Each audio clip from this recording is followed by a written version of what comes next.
선한 사람 TV를 시청하고 계시는 성도 여러분 안녕하십니까? 서울은 비가 왔다가 햇볕이 났다가 일기가 청명하지를 못합니다. 기분이 찝찝하고 상쾌하지는 못합니다만 그러나 우리가 일상적인 생활에 등한해서는 안 되겠고 우리의 신앙생활과 하루하루 우리에게 맡겨진 사역들은 최선을 다해서 잘 감당해야 되겠습니다. 특별히 건강에 유의하시기를 바랍니다. 고린도 교회에 있었던 그 방언, 또 한국 교회에 내재하고 있었던 그 방언, 이것을 신학적으로 좀 깊이 몇 시간에 걸쳐서 제가 연구해서 강론합니다. 조금 듣기에 어려움이 있을지라도 반복해서 들음으로 여러분들에게 큰 유익이 있으리라 생각합니다. 오늘은 방언 6번째로 바울이 고린도 교회에 이와 같은 분파가 있다는 소식을 듣고 1차 고린도 전서를 써서 보냈습니다. 그러한 문제점들을 어떻게 해결하려 했냐. 바울의 전략들, Paul's strategies에 한번 생각해 보겠습니다. 소아시아 여러 많은 교회들이 있었습니다만은 유달리 고린도 교회는 주술적인 방언을 해서 예배의 분위기를 망치고 초신자들에게 악영향을 미치며 교회에 덕을 끼치지를 못했습니다.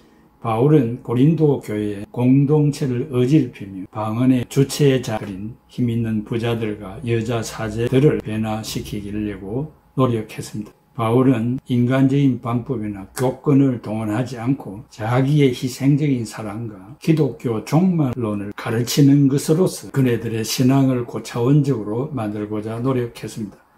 바울은 모든 문제를 해결함에 있어서 근원을 찾아서 해결하려고 시도했고 지엽적인 것은 후차적이었습니다. 바울은 오직 자기 희생적인 사랑과 기독교 종말론적인 예언만이 고린도 교회 안에 있는 방언의 주체 세력들인 힘있는 부자들과 여자 사제들을 변화시킬 수 있다고 확신했습니다. 바울에게 있어서 자기 희생적인 사랑과 종말론적인 예언, 즉 설교를 말합니다. 이것을 선포할 때는 아마도 부자들과 여자 사제들에게 있어서는 아이고 바울이 너무 권위적이다라고 생각했을 것입니다. 왜냐하면 힘있는 부자들과 여자 사제들 자기들 나름대로 교회 유익을 위해서 사회적인 차별화, 이 교회는 다른 교회와 다르다. 왜냐하면 우리가 있기 때문에 방언을 말하고 예언을 말하는 우리가 있기 때문에 사회적인 차별화를 시도하려고 환각 상태와 무의식 중에 알아들을 수 없는 방언을 하였을 때 이미 정신적인 신비를 경험했던 것입니다. 바울은 그래서 복음의 이 사도적인 권위를 가지고 자기 희생과 예언과 방언과 종말론을 강론하기 시작했습니다. 바울은 고린도 교회 안에 있는 품성적인 문제가 산적함을 알고 사회와의 차별화, 계층화, 그리고 불평등화 등이 존재하지 않기를 바랬습니다. 왜냐하면 이런 것들은 하나님이 원치 않는 것들이었기 때문입니다. 바울이 소망했던 것은 고린도 교회 공동체 안에 부자들과 여자 사회들과 가난한 자들 사이의 관계가 상호간에 유익을 위한 의무적 사랑이나 친절이 아니라 그리스도의 십자가의 피의 공로에 의한 자기 희생적 사랑과 자애를 보여주는 것이었습니다. 바울의 가장 중요한 관심사는 공동체 내에 존재하는 잘못된 품성인 우월한 영향력을 얻고자 차별화나 계층화를 만드는 것이 아니라 그리스도의 은혜로 하나가 되는 것이었습니다. 실로 바울은 가부장제의 아버지도 아니었고 조작가, 속임수를 쓰는 조종자도 아니었고 바울은 급진적인 개혁가, 변혁가였던 것입니다. 바울은 성령의 능력으로 말씀을 선포하고 해석함으로 힘있는 부자들과 여자 사제들의 삶의 자세를 급진적으로 변화시키려고 노력했다고 유명한 저치 1974년도에 쓴 책에서, 초우 1992년도에 자기가 쓴 책에서, 호렐 1996년도에 쓴 책에서 주장하고 있습니다. 다시 말하면 세속 사회의 관점에서 볼 때 바울의 전략은 어리석고 약해 보였습니다. 힘있는 부자들에게 떨리고 고통스럽고 어리석고 약하고 가난한 모습으로 호소했기 때문입니다. 바울의 영리적인 행동을 멸시하였던 힘있는 부자들에게 약함 속에 강함과 십자가의 지혜로 접근했습니다.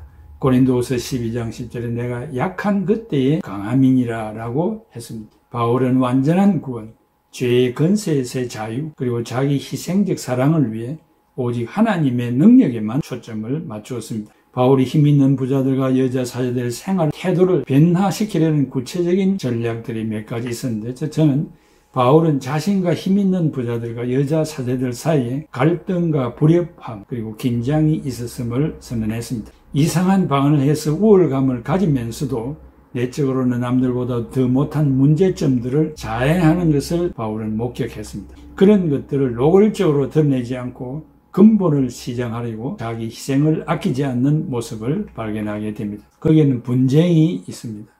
바울파, 아볼로파, 게바파, 그리스도파 공식적인 네 파가 있어가지고 교회를 혼란하게 만들었습니다.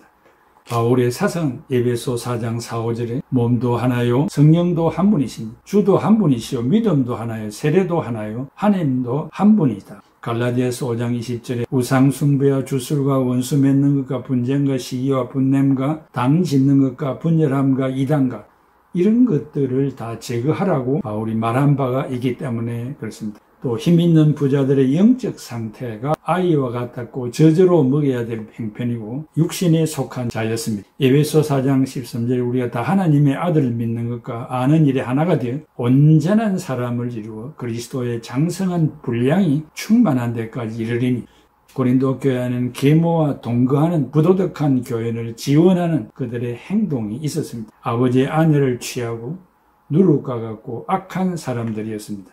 갈라디아서 5장 21절에서 23절에 투기와 술취함과 방탕함과 또 그와 같은 것들을 전에 너희에 경계한 것 같이 경계하노니 이런 일을 하는 자들은 하나님의 나라를 유업으로 받지 못할 것이요 오직 성령의 열매는 사랑과 희락과 화평과 오래 참음과 자비와 양성과 충성과 온유와 절제니 이 같은 것을 금지할 법이 없나니라. 또한 성도 간의 민사재판, 특히 부자들이 불신자들 앞에서 성도 간의 송사가 일어났습니다. 교회에서 기도함으로 하나님의 응답으로 해결하지 않고 국가의 판단을 받으려고 했습니다.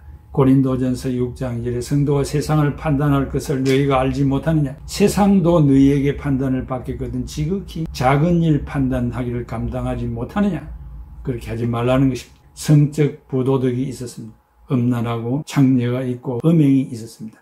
출애굽기 20장 14절에 간음하지 말지니라 라고 성경은 말합니다. 자유에 대한 남용과 그리스도의 자유를 포기하는 힘있는 부자들이었습니다. 그들에게 주어진 자유가 남을 위한 것임에도 불구하고 자기만을 위하여 사용함으로 그리스도인의 자유를 포기했습니다. 음식을 먹을 수 있는 자유가 있습니다. 음식도 형제들의 건덕에 지장을 준다면 먹지 말아야 됩니다. 고린도전서 8장 13절에 그러므로 만일 음식이 내 형제를 실족하게 한다면 나는 영원히 고기를 먹지 아니하여 형제를 실족하지 않게 하리라. 또한 부자들의 재정적인 지원을 거절하는 바울의 권리와 변호를 했습니다. 바울은 사례금을 거절했습니다. 종이 스스로 되었습니다. 주권자가 아니라 선생이 아니라 스스로 자기를 낮추었습니다. 사도행전 18장 3절에 생업이 같으므로 함께 살며 일을 하니 그 생업은 천막을 만드는 것이더라 라고 했습니다. 자비량으로 선교하고 의식주를 해결했습니다. 애찬을 분리하고 자신의 집을 가정교회 장소로 제공한 부자들의 조작 심리를 알고 있었습니다.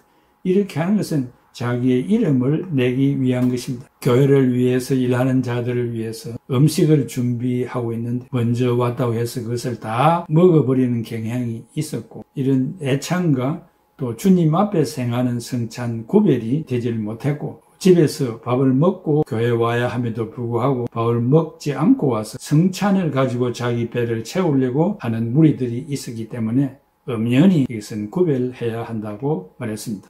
주의 잔과 귀신의 잔을 겸하여 마시지 말라. 불신자들이 교회에 들어와서 신앙이 들기 전에 옛날에 귀신에게 드리던 그 잔, 또 성찬할 때 받는 잔을 동일시 하는 경향이 있어서 구별하라고 했습니다. 또한 방언과 같은 영적 은사를 소유하지 않는 자들보다 우월하다고 주장하는 부자들의 영적 엘리트주의를 경계했습니다. 방언보다 더 큰 은사가 있으니 그것은 바로 사랑이라는 것입니다. 이것을 그네들에게 깨닫게 해주는 것이 바울의 소명이었습니다. 또한 사랑 없이 자기의 이익을 위해 방언하는 것을 자랑하는 부자들의 어린 아이 같은 태도를 바울이 알고 있었습니다. 성경의 진리와 신앙의 미성숙으로 나타나는 것을 알고 바울은 사랑으로 대하고 자기의 희생적인 사랑이 없는 은사는 아무 유익이 없다고 말을 하고 있습니다. 그리고 은사는 자기의 유익을 위하지 않고 교회의 유익을 위해서 존재한다고 강론합니다. 모든 성령의 은사는 교회를 위한 것이며 후차적으로 자신의 신앙을 도와주는 표대가 분명합니다. 또한 공동체 전체의 공동선을 위하여 방언보다 예언, 설교, 성경 가르침이 우월하다는 것이 바울의 주장이었습니다. 예언은 계속 말하는 그대로 설교입니다. 성경 가르침입니다. 알지 못하는 말과 성경의 가르침은 비교가 되지를 않습니다. 예언이라는 사전적인 입장에는 미래에 올 것을 예측해서 말하는 것이지만 여기에서 말하는 예언은 설교, 성경의 가르침을 말합니다. 또한 조작으로 교회에 영향을 미치는 부자들의 아내들의 그 시도들이 있었습니다. 주술적으로 경험하는 이상한 언어로 우월감을 가지고 공회에서 책임을 맡은 남자들의 사역을 가로채려는 여자들, 이것은 바로 하나님의 창조 질서를 어기는 것이므로 여자는 교회에서 잠잠하라고 했습니다. 또한 그리스도의 부활을 통한 죽은 자와 몸의 미래 부활을 부정했던 힘있는 부자들의 논쟁을 말합니다. 헬라의 철학 사상과 합리주의적이며 이성으로 보고 듣고 믿는 신앙으로 중생하지 못한 그들은 죽은 자들의 부활을 믿지를 못했습니다. 디모데와 스데바나와 같은 바울의 동력자들과 힘있는 부자들 사이에 갈등이 있었습니다. 자기들의 견해와 차이가 있고 자기들이 믿는 바를 따르지 않는 바울의 동력자들을 존경하지 아니하고 우대하지를 않았습니다. 이상과 같이 그들 사이에는 갈등과 불화함이 존재했습니다. 두 번째로 바울은 고린도 교회를 향한 힘있는 부자들의 사회적 경향을 좌절시키고 통제하려고 했습니다. 바울은 자기의 희생적 사랑과 기독교 종말론 사상에 기초한 설교를 통해서 힘있는 부자들과 여자 사제들의 사회생활 방식에서 탈피시키려고 했습니다. 그래서 바울은 성적으로 부도덕한 행위를 한 자와 부자들과 헬라 유대주의의 영향을 받아 자유를 남용한 자들을 신랄하게 비난했습니다. 그런 후 바울은 특별한 그리스도인의 정체성을 수립하고 힘있는 부자들의 그레코 로만 사회적 가치관을 변화시키므로 그들을 자신들의 이기적인 사회적 조작을 좌절시키려고 했습니다. 비록 힘있는 부자들이 그레코 로만 사회계급 구조에 익숙하여 있기 때문에 공동체의 지향 성향이 강하다고 자랑하지만 낮은 수준의 방언을 하는데 열심이라는 점에서 그들의 행동은 모순적이었습니다. 이 간추리 보면 바울은 선언적 예언을 통해 자신이 유대적 개념, 미드라시, 성경은 아니지만 성경이 완성되기 이전에 유대인들이 성경과 같이 믿었던 미드라시 해석의 전문가라는 것을 나타내 보이므로 헬라 유대주의 영향을 받은 힘있는 부자들의 편견을 뒤집으려고 했습니다. 또 다른 한편으로는 바울은 자기 희생적 사랑과 기독교 종말론에 기초한 성경 해석 또 설교를 통해서 그리스도 안에서 새 생명을 소유한 그리스도인들이 어떻게 살아야만 하는가를 보임으로써 사회적이고 영적인 조작으로 자신들의 이익을 위해 차별화를 시도하려는 그들의 의도를 좌절시키려고 했습니다. 셋째는 사랑으로 변화시키려 했습니다. 바울은 고린도 교회 공동체와 자신을 향한 힘있는 부자들의 편견과 태도를 변화시키고자 했습니다. 힘있는 부자들과 여자 사제들은 자기 희생적 사랑에 기초한 이 설교를 통해서 그들의 이익이 아니라 공동체 전체의 유익을 찾는 방향으로 말과 행동면에서 변화되어야만 했습니다. 그들은 자신의 유익이 없는 변화를 싫어했습니다. 비록 지금은 그들이 바울을 이해하지 못하여 반대하여도 바울은 자기 희생적 사랑과 기독교 종말론에 기초한 설교를 통해서 힘있는 부자들이 변화될 것이라고 믿었습니다. 말뿐 아니라 행동으로 힘있는 부자들을 변화시키려는 바울의 전략들이 또 몇 가지 있습니다.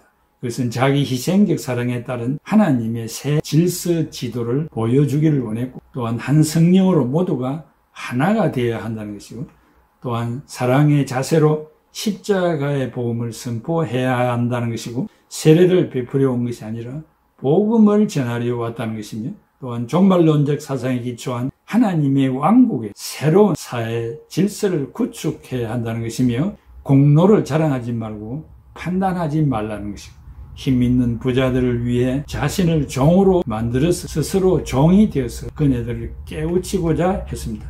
또한 다른 사람의 유익을 위하여 자유를 어떻게 제한하거나 포기해야 하는지를 보여주므로 그리스도인의 자유에 대해서 가르쳐 주고자 했습니다. 스스로 종이 되고 자유를 남용하지 말라는 것입니다. 실로 고린도 교회 공동체 전체의 공동선을 위한 바울의 신학과 자신들의 이익에만 관심을 갖는 소수이지만 힘있는 부자들의 사상사에 영적인 전쟁이 계속되어 왔습니다. 고린도 전서는 자기 희생적 사랑과 기독교 종말론을 통해 힘있는 부자들을 급진적으로 변화시키려는 바울과 조작을 통해서 사회적 차별화를 만들어 고린도 교회 공동체 내에 사회적 힘과 영향력을 발휘하고 그리고 근위를 발휘하려는 힘있는 부자들 사이에 전략의 전쟁터가 되고 있습니다. 힘있는 부자들은 고린도 교회 공동체 전체의 사회적 지식과 인간적 지혜와 자신의 유익을 위한 자유에 관한 그들의 사상을 퍼뜨리려고 애를 썼습니다. 왜냐하면 그들은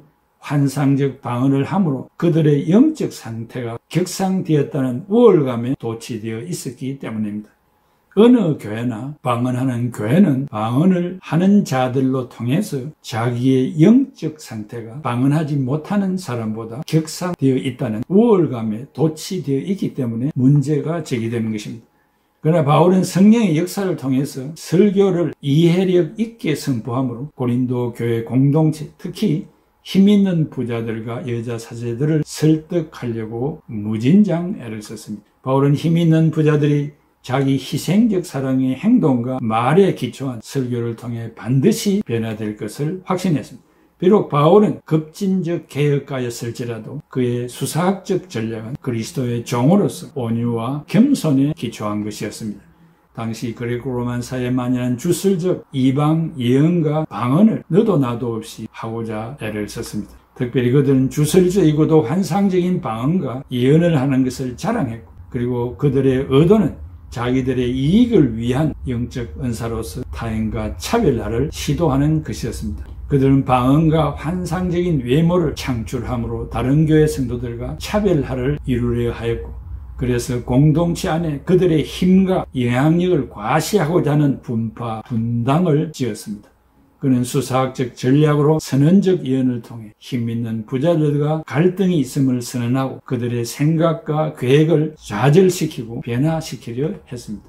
그러나 바울은 그리스도의 종으로서 온유하고 겸손한 태도와 방법으로 그들을 변화시키려 했습니다. 힘있는 부자들이 자신들의 유익을 위하여 방언을 즐기며 예언을 강조하는 그들을 바울은 선언적 설교를 통해 그들을 변화시키고 있습니다. 다음 시간에도 그 당시의 형편을 말씀드리고자 합니다. 이제 우리 성가오 한 곡을 듣겠습니다. 하나님의 사랑을 사모하는 자, 하나님의 평안을 바라보는 자, 너의 모든 것 창조하신 우리 주님이 너를 얼마나 사랑하시는지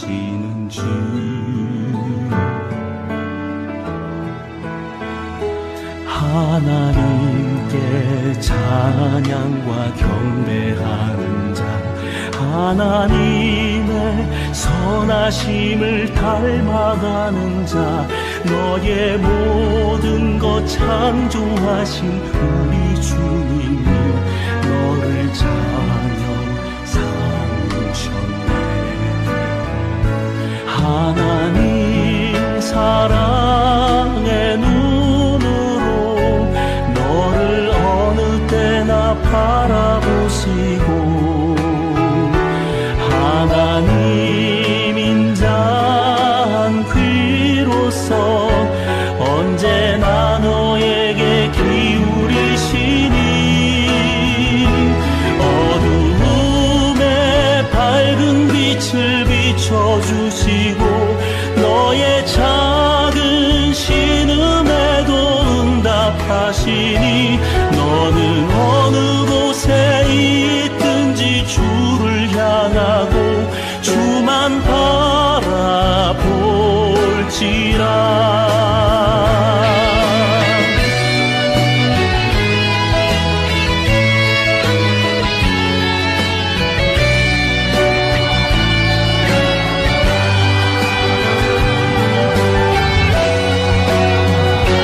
하나님 사랑